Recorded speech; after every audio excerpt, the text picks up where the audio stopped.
முதல் விஷயம், நாம தர்மத்தை பின்பற்றி காட்ட வேண்டும். இது பாயிண்ட் நம்பர் 1. பாயிண்ட் நம்பர் 2, இந்த தர்மம் நன்றாக வளரணும், தர்மத்தை காக்கணும்னா முதல்ல குடும்ப உறவுகள், குடும்பத்தை நாம ஃபேமிலி செட்டப்பை ஸ்ட்ரெங்தன் பண்ணணும். இன்னைக்கு என்ன பெரிய ப்ராப்ளம்னா, இந்த குடும்ப உறவுகள்ங்கிறது என்னன்னே தெரிய மாட்டேங்கிறது. ஒரு 3 உறவு வச்சுட்டாங்க. Uncle, anti, cousin. எந்த உறவா இருந்தாலும் இதுக்குள்ள வச்சுக்கோ. இந்த பெரியப்பா, சித்தப்பா, சித்தி, மாமா, அத்தை, அத்தை மகன், அத்தான், அம்மாஞ்சி, எல்லா உறவும் போச்சு.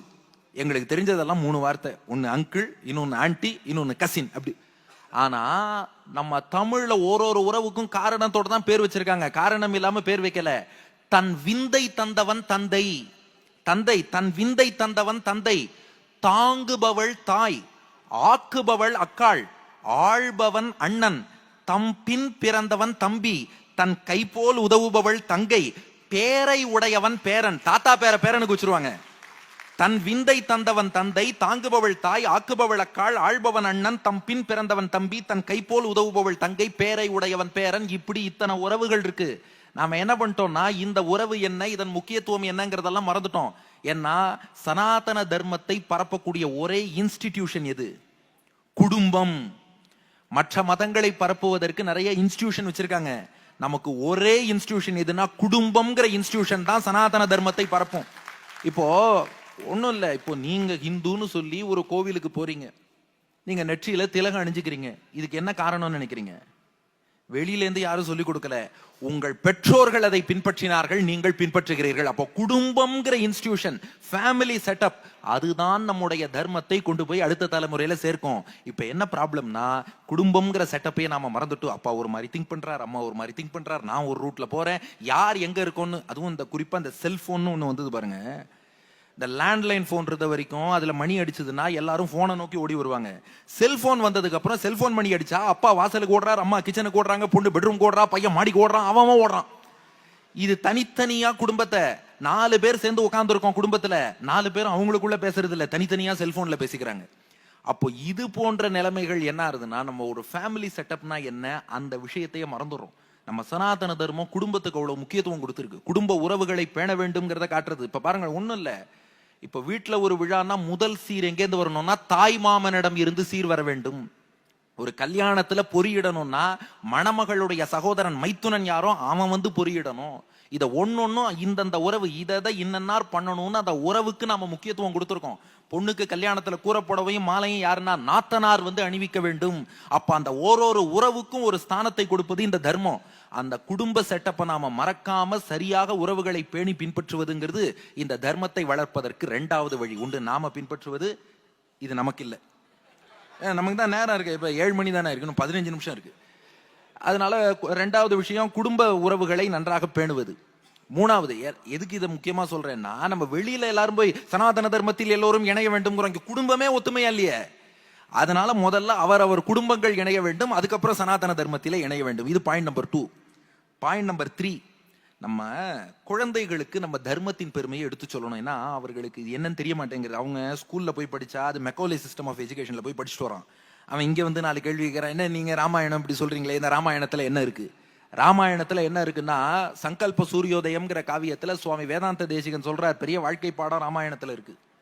ராமாயணத்திலே ராமன் வாழ்ந்து காமிச்சான் இந்த மண்ணுல. எதுக்குன்னா நம் வாழ்க்கைக்கு ஒரு தத்துவத்தை உணர்த்த. தர்ப்போதக்ர தசேந்திரியானன மனோ நக்தஞ்சராதிஷ்டிதே தேஹேஸ்மின் பவசிந்துனா பரிவிருத்தே தீனாம் தசாம் அஸ்திதா அத்யத்வே ஹனுமத் சமேன குருணா பிரக்யாபிதார்த்தப் புமான் லங்காருத்த விதேகராஜ தனயா நியாயேன லாலப்யதே. ராமபிரான் பரமாத்மா, அன்னை சீதா தேவி கருணையோடு ஒரு ஜீவாத்மாவோட ரோலை எடுத்துக்கிறாங்க. இப்ப ராமன் பரமாத்மா, சீதை ஜீவாத்மா. சீதைய இலங்கையில அசோகவனத்துல யார் சிறை வச்சா? ராவணன். அந்த ராவணன் தான் நம்ம மனசு. இந்த ராவணனுக்கு எத்தனை தலை? 10 தலை. அந்த 10 தலை, மனசுக்கு 10 தலை இருக்கான். 5 ஞானேந்திரியம், மெய், வாய், கண், மூக்கு, செவி. 5 கர்மேந்திரியம், நாக்கு, கை, கால், மலத்வாரம், ஜலத்வாரம். அப்போ மெய், வாய், கண், மூக்கு, செவி, நாக்கு, கை, கால், மலத்வாரம், ஜலத்வாரம். 10 தலையோடு கூடிய 11வது இந்திரியம் மனசு. அதுதான் ராவணன். அவன் ஜீவாத்மாங்கிற சீதையை பிடிச்சு எங்க சிறை வச்சான்?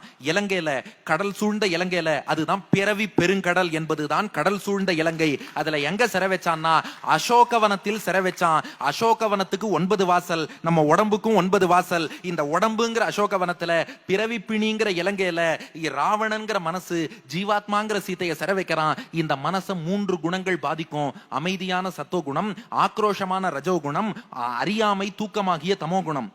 இதுல சத்துவகுணம் தான் விபீஷணன், ரஜோகுணம் ஆசை கோபம் சூர்பனகை, தமோகுணம் கும்பகர்ணன். இப்ப ராவணன்கிற மனசு என்ன பண்றது, சத்துவகுணமாகிய விபீஷணனை விரட்டிட்டு ரஜோகுணமாகிய சூர்பனகை, தமோகுணமாகிய கும்பகர்ணனை பக்கத்துல வச்சுக்கிறதுனால ஜீவாத்மாவாகிய சீத்தை அசோகவனத்துல கஷ்டப்படுறான். இதை காப்பாத்தணும்னா யார் வரணும்? யாரு? ராமர். ராமர் வரல, யார் அனுப்பினார்? ஹனுமானை. அவர்தான் ஆச்சாரியன். இறைவன் நேரா வரமாட்டார், குருவை ஆச்சாரியனை அனுப்பி வைப்பார். ஹனுமான் எப்படி கடல் கடந்து வந்தாரோ அது போல ஆச்சாரியர்கள் இந்த பூமியிலே தோன்றுகிறார்கள். ஹனுமான் எப்படி சீதையை கண்டுபிடிச்சாரோ அது போல ஆச்சாரியன் நல்ல சிஷ்யனை கண்டுபிடிக்கிறார். ஹனுமான் சீதைக்கு ராமாயணம் பாடியது போல ஆச்சாரியன் இறைவனின் பெருமைகளை சிஷ்யனுக்கு எடுத்து சொல்றார். ஹனுமான் சீதைக்கு முத்திரை மோதிரத்தை தந்தது போல ஆச்சாரியன் சிஷ்யன் தோள்ல சங்க சக்கர முத்திரையை பொறிக்கிறார். ஹனுமான் இலங்கையை எரித்தது போல ஆச்சாரியன் நம் பாபங்களை எரிக்கிறார். ஹனுமான் சீதையை ராமனோடு சேர்த்து வச்ச மாதிரி ஆச்சாரியன் தான் இந்த ஜீவாத்மாவை பரமாத்மாவோடு சேர்த்து வைக்கிறார். ஆச்சாரியன் திருவடியை பற்றினால் உய்வடையலாம், ராமாயணத்தில் உள்ள தத்துவம்னு காட்டியிருக்கார்.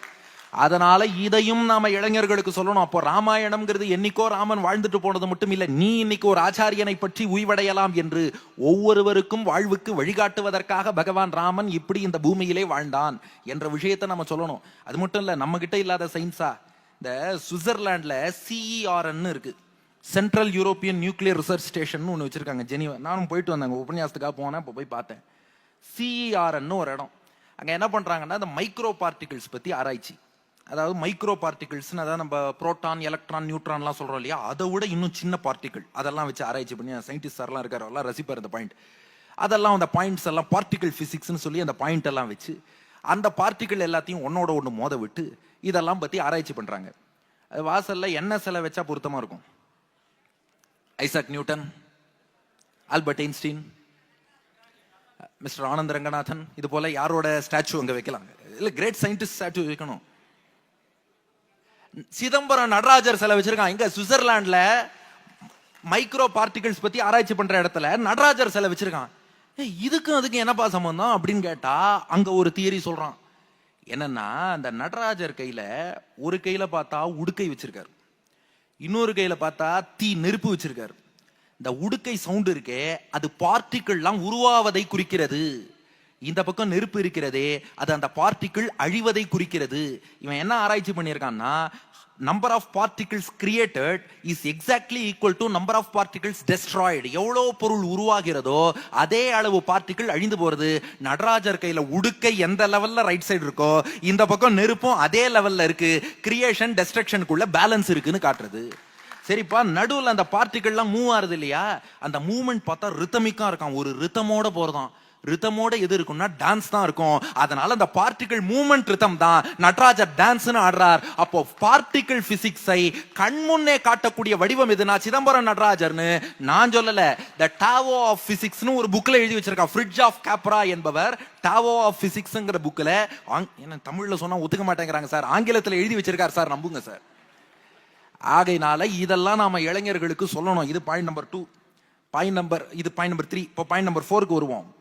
இது குழந்தைகளுக்கு அடுத்து சில சந்தேகங்கள் அடிக்கடி வரும், அதெல்லாமும் நான் தெளிவுபடணும். ஏன்னா வெளியில நிறைய சொல்லிடுறாங்க, என்னன்னா இல்ல உங்க சனாதன தர்மம்னா அதுல நிறைய ஏற்றத்தாழ்வெல்லாம் இருக்கு, ஒருவரை உயர்ந்தவர் ஒருவரை தாழ்ந்தவர் இப்படிலாம் சொல்றாங்க.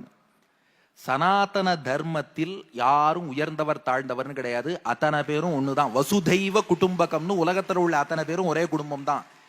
ஆனா இத சரியா புரிஞ்சுக்காமல் ஒருவர் வசதி ஒருத்தர் தாழ்ந்தவர்னு சொல்லவங்க இருக்காங்க, அதற்காக பாதிக்கப்பட்டவர்கள் இருக்கிறார்கள். அதை நாம மறுக்கல. ஆனா அது தனி மனிதர்களுடைய தவறே ஒழிய சனாதன தர்மத்துல அப்படி எங்கேயும் கிடையாது. சனாதன தர்மத்தின் கொள்கை என்ன தெரியுமா? ஒரு சின்ன உதாரணம் சொல்றேன். திருப்பாணாழ்வார்னு ஒரு மகான், பாணர் குலத்தை சேர்ந்தவர். நல்லா நோட் பண்ணிக்கோங்க, இன்றைய தேதியில அவர் பட்டியல் சமூகத்தை சேர்ந்தவர். திருப்பாணாழ்வார்ங்கிற மகான். அவர் காவிரி கரையில நின்று வீணையை மீட்டிக் கொண்டு திருவரங்கநாதனுடைய நாமங்களை எல்லாம் பாடிட்டு இருக்கார். அப்போ பூணல் அணிந்த அந்தணராகிய லோகசாரங்க முனிவர் தீர்த்தம் தண்ணீர் கொண்டு வருவதற்காக அம்மா மண்டபம் கரைக்கு வரார். இவர் வழியில நின்று பாடுறார். நகருன்னார், நகரல. ஒரு கல் எடுத்து அடிச்சுட்டார். இது திருப்பாணாழ்வார் நெத்தியில பட்டு ரத்தம் வந்தது. ஐயோ வழியில நின்னுட்டேனே நகர்ந்து போயிட்டார் திருப்பாணாழ்வார். போனவர் என்ன பண்ணார், அவர் நீர் எடுத்துக்கொண்டார். நீர் எடுத்துக்கொண்டு கோவிலுக்கு வரார். உள்ள வந்து ரங்கநாதன் முன்னாடி பார்த்தா ஸ்ரீரங்கத்துல பள்ளி கொண்டு இருக்கும் ரங்கநாதன் நெத்தியில அதே இடத்துல இருந்து ரத்தம் வந்துதான். ஐயோ பெருமாளே, ஓன் நெத்தில இருந்து ரத்தமா, என்னாச்சுன்னு கேட்டார். பெருமாள் சொன்னாராம், என் பக்தனை அடித்தாய் அல்லவா, என் பக்தனை அடிச்சா என்ன அடிச்ச மாதிரி. அவர் சொன்னாராம், இல்ல அவர் தாழ்குலத்தை சேர்ந்தவர், அவர் வந்து 4 வருணத்திலயுமே வரமாட்டார். நம்ம 4 வருணம் சொல்றோம் இல்லையா, 4 வருணத்திலயுமே சேராத ஒருத்தர், அதனால அடிச்சேன். அப்ப ரங்கநாதன் சொன்ன பதில், சரியாக சொன்னாய், அவர் 4 வருணத்திலையும் சேர மாட்டார். ஏன்னா அவர் வைகுண்டத்துல உள்ள நித்திய சூரியாக அவரை கருதுகிறேன். அவரை 4 வருணத்துல எந்த வருணம்னு வைப்ப, உன்னுடைய தோளில் சுமந்து கொண்டு என் கோவிலுக்குள்ளே அழைத்து வான்னார். அதற்கு முனிவாகன போகம்னு பேரு. அந்த லோகசாரங்கர் என்ற அந்தணர் அந்தியரான திருப்பாணாழ்வாரை தோளில் சுமந்து கொண்டு திருவரங்கநாதன் கோவிலுக்குள்ளே அழைத்து வருகிறார். உள்ள வரவர் அரங்கனை அனுபவிச்சு திருவடியிலேந்து திருமுடி வரை பாடுறார். அமலநாதிபிரான் அடியார்க்கென்னை ஆட்படுத்த விமலன் விண்ணவர்கோன் விரையார் பொழில் வெங்கடவன் நிமலன் நின்மலன் நீதிவானவன் நீழ்முதல் அரங்கத்தம்மான் திருக்கமல பாதம் வந்து என் கண்ணின் உள்ளன ஒக்கின்றதேன்னு ஆரம்பிச்சார். ஆலமா மரத்தின் நிலைமேல் ஒரு பாலகனாய் ஞாலமேழு முண்டான் அரங்கத்து அரவினடையான் கோலமாமணி ஆரமும் முத்துத்தாமமும் முடிவில்லதோர் எழில் நீலமேனி ஐயோ நிறை கொண்டதன் நெஞ்சினையே கொண்டல் வண்ணனை கோவலனாய் வெண்ணை உண்டவாயன் என் உள்ளம் கவர்ந்தானை அண்டர்கோன் அணி அரங்கன் என் அமுதினை கண்ட கண்கள் மற்றொன்றனை காணாவேன்னு பெரிய பெருமாள் திருவடியில நித்திய கைங்கரியம் அடைந்தார் திருப்பாணாழ்வார். இன்னைக்கும் விஷயம் தெரிஞ்சு ஸ்ரீரங்கம் கோவிலுக்கு போறவங்க முதல்ல ரங்கநாதன் திருவடி வாரத்துல இருக்க திருப்பாணாழ்வாரை நோக்கி கை கூப்பிட்டு அப்புறம் தான் பெருமாளுக்கே கை கூப்புவார்கள். அந்த அளவுக்கு யாரா இருந்தாலும் பக்தியில் இருப்பவர் உயர்ந்தவர் என்று சொல்வது தான் சனாதன தர்மத்தின் கொள்கை. இது பாயிண்ட் நம்பர் 4. பாயிண்ட் நம்பர் 5, இது முக்கியமான விஷயம். நாமெல்லாம் ரொம்ப பாக்கியம் பண்ணவர்கள்ங்கிறத முதல்ல நாம புரிஞ்சுக்கணும். நமக்கு என்ன பெரிய விஷயம் புரியலன்னா, நாம யாருங்கிறதே நம்ம ரியலைஸ் பண்ணல. நாம ரொம்ப பாக்கியம் பண்ணவர்கள். இன்னும் 5 நிமிஷம் தான் இருக்கு. பாக்கியம் பண்ணவர்கள் நாம புரிஞ்சுக்கணும். ஏன்னா இந்த பாரத தேசத்துல நாம பிறந்திருக்கோம் இல்லையா, இந்த பாரத தேசத்துல பிறக்கிற பாக்கியம்ங்கிறது அவ்வளவு எளிதில் கிடைக்காதான். அப்படின்னு யார் சொன்னான்னா, வியாசருடைய தந்தையான பராசர முனிவர். விஷ்ணு புராணம் பராசர முனிவர் தான் கொடுத்தார். அதுல 2வது அம்சம் 3வது அத்தியாயத்துல முதல் ஸ்லோகம் எல்லாம் என்ன கேக்குறாங்க, இந்தியா பாரதம் எப்ப வந்ததுன்னு கேக்குறாங்க. விஷ்ணு புராணத்துல பாரதம் இருக்கு. இந்த பாரதத்துக்கு டிமார்கேஷன் கொடுக்கிறார். உத்தரம் யத் சமுத்திரஸ்ய, இந்தியன் ஓஷனுக்கு நார்த்ல எது இருக்கோ, ஹிமாத்ரேஷைவ தட்சிணம், ஹிமாலயாஸ்க்கு தெற்க எது இருக்கோ, வருஷம் தத் பாரதம் நாம, அதுக்கு பாரதம்னு பேரு. அதுல இருக்கவங்க எல்லாம் பாரதீயத்திர சந்ததிகி, அவர்களுக்கெல்லாம் பாரதியர்கள்னு பேருன்னு பராசர முனிவர் நமக்கு கொடுத்திருக்கார். ஒரே தேசிய அடையாளம். சரிப்பா, அந்த பாரத தேசம் எப்படிப்பட்டதுன்னா, அந்த 2வது அம்சம் 3ஆம் அத்தியாயத்துல 24வது ஸ்லோகம், காயந்தி தேவாஹா கிலகீதகானி தன்யாஸ்துதே பாரத பூமி பாகே ஸ்வர்காபவர்காஸ்பத மார்க பூதே பவந்தி பூய புருஷாஹா சுரத்வாத். இந்த பாரத தேசம் இருக்கே, அங்க பிறக்கிற பாக்கியம் கிடைக்குமான்னு தேவர்கள் எல்லாமே ஏங்கி கொண்டு இருக்கிறார்களாம். ஏன்னா இந்த தேசத்தில் பிறந்தவனுக்கு தான் சொர்க்கத்துக்கும் முக்திக்கும் போவதற்கான வாய்ப்புகள் அதிகம். இப்படிப்பட்ட பாரத தேசத்துல யாரெல்லாம் பிறந்திருக்கிறார்களோ அவர்கள் பாக்கியவான்கள் என்று தேவர்கள் கொண்டாடுகிறார்கள் பராசர முனிவர். அப்ப நாம அப்படிப்பட்ட பாக்கியம் பண்ணியிருக்கோம். ஏன்னா இந்த தேசம் இருக்கே, இது சாமானிய தேசம் இல்ல. நம்ம வந்தே மாதரம்ல பாக்குறோம் பாருங்க, தொம்ஹி துர்கா தசப்பிரகரண தாரிணி கமலா கமலதல விகாரிணி வாணி வித்யா தாயினி தோமாரயி பிரதிமா கட்டி மந்திரே மந்திரே. பார்வதி தேவி தக்ஷனுடைய யாகத்துல சதி தேவியா நெருப்புல குதிக்கிறா. அந்த சதி தேவியின் உடல் 52 துண்டுகளாக பிரிந்து விழுந்தது. 52 துண்டுகளும் விழுந்த இடம் இந்த பாரத தேசம். அதனால அந்த சக்தியின் அம்சம் இந்த நாட்டுக்கு இருக்கு. இத பூமாதேவிங்கிறோம். பூமாதேவி யாரு? விஷ்ணுவாகிய பெருமாளுடைய மனைவி. லக்ஷ்மியின் அம்சமும் இந்த நாட்டுக்கு இருக்கு. இந்த நாட்டை பாரதிங்கிறோம். பாரதம்ங்கிறோம். பாரதினா சரஸ்வதி. ஞானம் மிக்க இந்த தேசத்துக்கு சரஸ்வதியின் அம்சமும் இருக்கு. அதான் பாரதியார் 10 படைகளும் பார்வதி தேவியும் கமலத்து இதழ்களில் கழித்திடும் கமலையும் அறிவினை அருளும் வாணியும் அன்னை நீ ஆலயம் தோறும் அணிபல விளங்கும் தெய்வ சிலையெல்லாம் தேவி இங்கு உனதேன்ட்டார். அப்படிப்பட்ட தேசத்துல பிறந்திருக்கும். ஒரு தேசத்தை பத்தி ஆராய்ச்சி பண்ணி இந்த மண்ணெல்லாம் ஆராய்ச்சி பண்றாங்க இல்லையா, அவங்க சொல்லுவாங்க, இது வந்து அரிசி விளையும் பூமி, இது கோதுமை விளையும் பூமி, இது கேரட் விளையும் பூமி, இது கத்திரிக்காய் விளையும் பூமி. பாரத பூமி எப்படி பண்ணா, மகான்கள் விளையும் பூமி, ஞானிகள் விளையும் பூமி, பக்தர்கள் விளையும் பூமி. அப்படிப்பட்ட இடத்துல பிறந்திருக்கோம். ஆகையினால நம்முடைய பாரம்பரியம் என்ன என்பதை இந்த விஷயத்தை நாம எடுத்து சொல்லணுங்கிறது பாயிண்ட் நம்பர் 5. அப்ப நாம பண்ண வேண்டிய 5 விஷயம்: 1, நாம பின்பற்றணும். 2, குடும்ப ஒற்றுமையை வளர்க்க வேண்டும். 3வதாக குழந்தைகளுக்கு இந்த தர்மத்தின் பெருமையை சொல்லிக் கொடுக்கணும். 4வது இந்த மாதிரி சந்தேகம் குதர்க்கம் அதுக்கெல்லாம் நாம் விடை தெரிந்து கொண்டு அடுத்தவருக்கும் சொல்லணும். 5வது இந்த தேசத்துல பிறந்திருக்கோம், இந்த பிறவியை நன்றாக பயன்படுத்தணும், உணரணும். இந்த 5ஐயும் பண்ணா பலன் ஒரு 5 விஷயம். என்னன்னு 5 லிஸ்ட்டை மட்டும் படிச்சு போயிடுறேன். முதல் விஷயம் பாசிட்டிவிட்டி. இதன் பலன் என்னன்னா, நாம தர்மத்தை காத்து தர்மத்தை பின்பற்றினால் முதல் விஷயம் பாசிட்டிவிட்டி. பாசிட்டிவ் திங்கிங்கிறது வரும். இன்னைக்கு எல்லாருக்கும் பார்த்தா எதை பார்த்தாலும் நெகட்டிவிட்டி, எதை பார்த்தாலும் வேற விதமா தான் யோசிக்கிறோம். இல்ல, பாசிட்டிவ் திங்கிங் வரணும்னா தர்மத்திலே நாம் ஈடுபடுவோம். ரெண்டாவது, நல்லொழுக்கம், நன்னெறிகள். வாழ்க்கை இப்படித்தான் வாழணும், எப்படி வேணா வாழலாம்னு இல்லாம இப்படித்தான் வாழ வேண்டும்னு வாழணும்னா அந்த ஒழுக்கத்தை சொல்லிக் கொடுப்பது நம்முடைய தர்மம். மூன்றாவதாக, நம்ம நிறைய இன்னைக்கு சொல்றோம் இல்லையா, நமக்கு நாட்டில் வந்து ப்ரொடக்டிவிட்டி நிறைய இருக்கணும், அவுட்புட் நல்லா இருக்கணும், ஒர்க் ஃபோர்ஸ் என்ன பண்ணாலும் ஜிடிபி ஏறணுங்கிறோம். இதுக்கெல்லாம் முதல்ல மக்கள் இடத்துல ஒரு பேசிக்கான பாசிட்டிவ் ஆட்டிடியூட் இருக்கணும், நல்ல மென்டல் ஹெல்த் இருக்கணும், அத்தோடு ஒரு நன்னெறி, அதன் வழியில இப்படித்தான் பயணிக்கிறோங்கிற உறுதி இருக்கணும். இதெல்லாம் இருந்தாதான் அவுட்புட், நாட்டினுடைய முன்னேற்றம், ஜிடிபி எல்லாம் ஏறுமே ஒழிய உள்ள இந்த விஷயம் இல்லாம இருக்கிறவங்களாம் டிப்ரெஷனோடய வேலை பார்த்தா அப்புறம் நாடு எப்படி முன்னேறும்? ஆகையினால நாம முதல்ல நல்ல மென்டல் அவுட்லுக்கை இதன் மூலமாக கொடுத்தால் நாட்டின் முன்னேற்றத்திலும் இதற்கு பங்கு இருக்கு. அதனால தர்மத்துக்கு நாட்டின் முன்னேற்றத்தில் பங்கு இல்லைன்னு சொல்லவே முடியாது. இது நம் மனத்தை பண்படுத்தி நம்முடைய ஒர்க்ல நல்லா ஃபோக்கஸ் பண்ண வச்சு பாசிட்டிவிட்டியை கொடுத்து நல்ல ப்ரொடக்டிவிட்டி கொடுக்கும். இது 3. நம்பர் 4, மனித நேயத்தை இதுதான் வளர்த்து கொடுக்கும். ஏன்னா ஒரு நல்ல ஆன்மீகத்துல போனோம்னா, பிரகலாதன் சொல்றான், ஹிரண்யன் பிரகலாதன்ட்ட கேட்டான், ஏண்டா நண்பன்ட்ட எப்படி நடந்துப்ப, எதிரிட்ட எப்படி நடந்துப்பேன்னா. பிரகலாதன் பதில் சொன்னான், அப்பா உன் கேள்வியே தப்புன்னா. கரெக்டா தானப்பா கேட்டேன், நண்பன்ட்ட எப்படி நடந்துப்ப, எதிரிட்ட தப்பு. நண்பன் யாரு, எதிரி யாரு? எனக்குள்ள எந்த இறைவன் இருக்கானோ அவனை தான் ஒவ்வொருவருக்குள்ளும் பார்க்கிறேன். அப்ப இந்த மனப்பக்குவம் நமக்கு வந்தால், எனக்குள் இருக்கும் இறைவனை ஒவ்வொருவருக்குள்ளும் பார்க்கிறேன்னு சொன்னா, இன்னொருத்தரை வெறுக்கணும்னு தோணுமா? இன்னொருத்தரை திட்டணும்னு தோணுமா? இன்னொருத்தரை திட்டி சமூக வலைத்தளத்துல எழுதணும்னு தோணுமா? இந்த தேவையில்லாத சண்டை போடணும்னு தோணுமா? தோணாது. அப்ப மனிதநேயத்தை வளர்க்கக்கூடியது எதுனா இந்த தர்மம், ஆன்மீகம் தான். ஃபைனலா 5வது விஷயம், நம்முடைய அடுத்த தலைமுறை. ஏன்னா என்னத்த இருந்தாலும் இந்த தலைமுறைங்கிறது எப்படியோ ஒன்று வாழ்ந்துடுறோம்னு வச்சுக்கோங்க. அவரவருக்கு கவலையே என்ன, இப்ப அடுத்த தலைமுறையை என்ன பண்ண போறோம்? ஏன்னா இந்த தேசத்துக்கு தூண்களாக இருந்து மேற்கொண்டு அடுத்த கட்டத்தை நோக்கி அழைத்து செல்ல போகிறவர்கள் எப்படினாலும் நம்முடைய அடுத்த தலைமுறை. அந்த அடுத்த தலைமுறைக்கு ஒரு நல்வழி காட்ட வேண்டிய பொறுப்பு நமக்கு இருக்கு. இந்த தர்மத்தை காத்து நாமும் பின்பற்றி வந்து அவர்களுக்கு சேர்ப்பதை விட அடுத்த தலைமுறைக்கு செய்யக்கூடிய வேறு எந்த சிறந்த நன்மையும் இருக்க முடியாதுன்னு சொல்லி, ஆகையினால நீங்கள் எல்லாம் ஏற்கனவே சொன்னதுதான், VOC, வாய்ஸ் ஆஃப் கோவை மட்டும் இல்ல, கப்பலோட்டும் தமிழர்களாக இருந்து இந்த கப்பலை உங்கள் அடுத்த தலைமுறைக்கு கொண்டு போய் சேர்க்க வேண்டும்னு VOCக்கள் அனைவரிடமும் பிரார்த்தித்துக் கொண்டு, மீண்டும் ஒரு முறை இந்த வாய்ப்புக்கு கரெக்டா முடிச்சிட்டேனா? ஓகே. அங்கு முன்னாடி ஒரு ஸ்பீச்சுக்கும் அவங்க கரெக்டா 30 மினிட்ஸ் தான் எனக்கு கொடுத்தாங்க, அங்கேயும் கரெக்டா முடிச்சிட்டேன். அதனால நன்றி, வணக்கம், வாய்ப்புக்கு நன்றி.